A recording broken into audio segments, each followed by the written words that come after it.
Um, my second player that I've gone for is actually from Argentina, and he's very much like a typical Argentine player. The ones that draw your attention. He's 5'7" tall.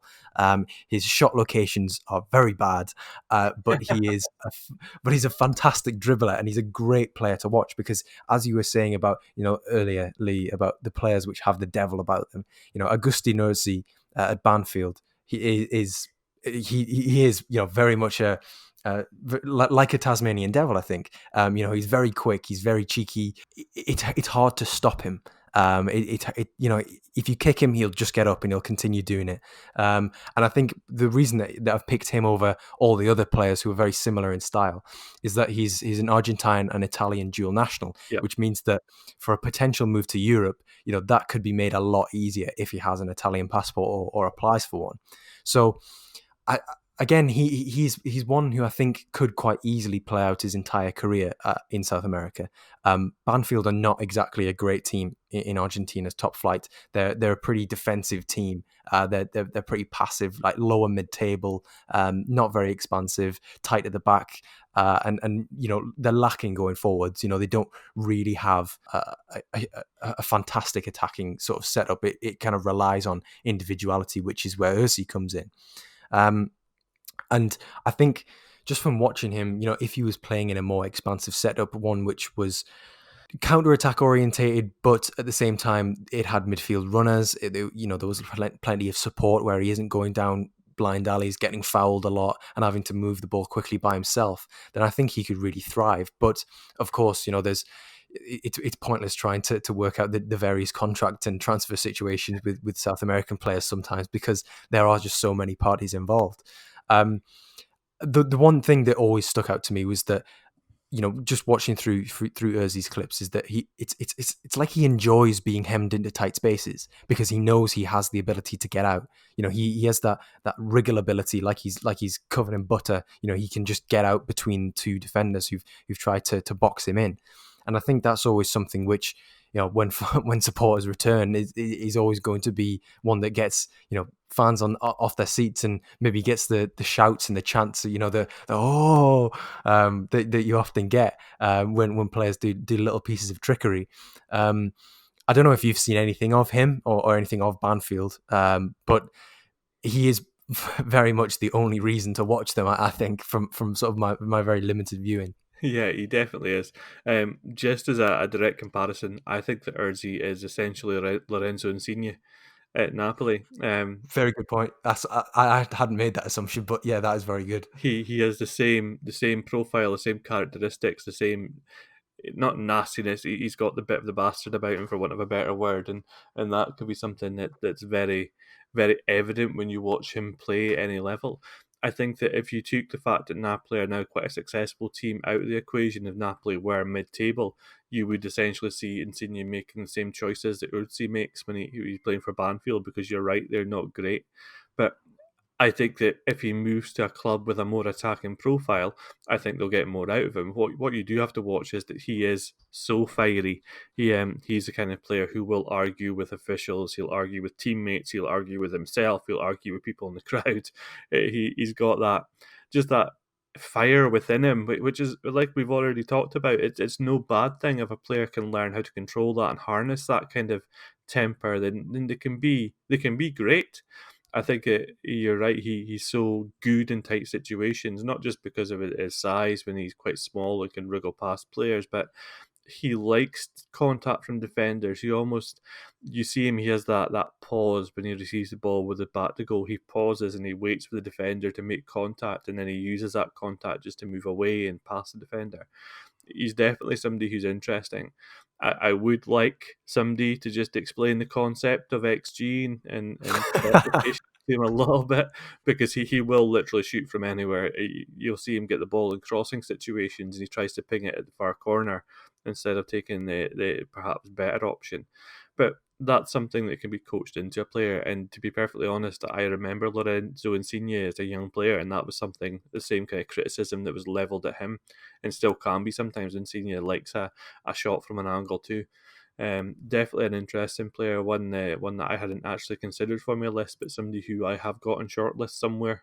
So we have watched him. You've kind of just tapped into something there in my brain with that XG comment, but with South American teams, you know how you mentioned how that games are often a lot more end to end, very transitional, perhaps maybe don't have the same sort of structure, which as the the comparators in Europe, adds to the entertainment factor considerably, but what sort of bearing does that have on the weighting of XG in South American games?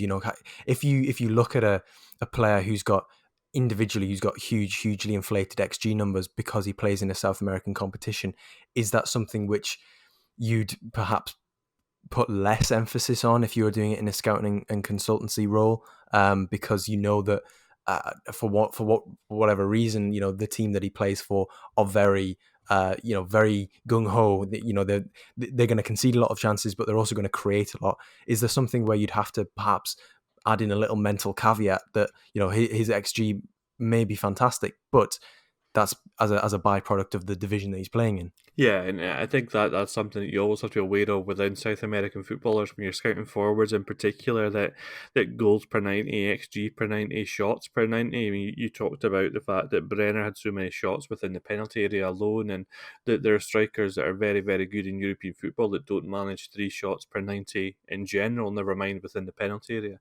So you have to be aware of the level when you're scouting players like this, but you also, sometimes it's just as simple as keeping notes within your reports on the player to say that due to the transitional nature of the game, it's difficult to judge their movement. But when they did get a chance, perhaps you're looking at their technique when they strike a ball, their body shape, the way they open up their body, how the kind of positions that they're getting into before they do shoot. And those are all things that can feed into it. So it's just, I think when you're scouting in such a wide range, and it can be so difficult. I always equate it to when you think about the City group at the moment with their expansion. They've got so many different clubs within that sphere, and the recruitment consultants and scouts within the City group are expected to be scouting for all levels at all times. So you might be watching a game one day and see a player who you like that you know won't fit Manchester City, but you think to yourself, well, he would be quite good at Girona, or he would be good in Belgium at Lommel, or he would be good in New York City. So having all these different pictures in your head as a scout, because you get used to what I call levels. So I've done recruitment projects in the last 12 months for clubs in the Champions League. We've done them for clubs in the lower leagues of England. We've done them for Belgian sides in the first and second tier, all these different places, and now in Spain in Tercera. So many different levels of football. It can be difficult to keep your eye in and to understand what you're looking for in terms of whether a player can fit that level. And I think that's where you have to have the ability to combine data and video and more holistic information, for example, social media and all these different pieces that pull together into a final report. I think that's where you kind of have to make sure as a scout or somebody who's doing recruitment, and this counts for people on Twitter who are writing reports who want to become scouts. If you want to have a blog or just do threads on Twitter, just always think to yourself, what levels is this playing at now? What level could this player play at? And why do I think he can play at that level? And it's important for scouts to have an opinion, but also to be realistic within their opinion.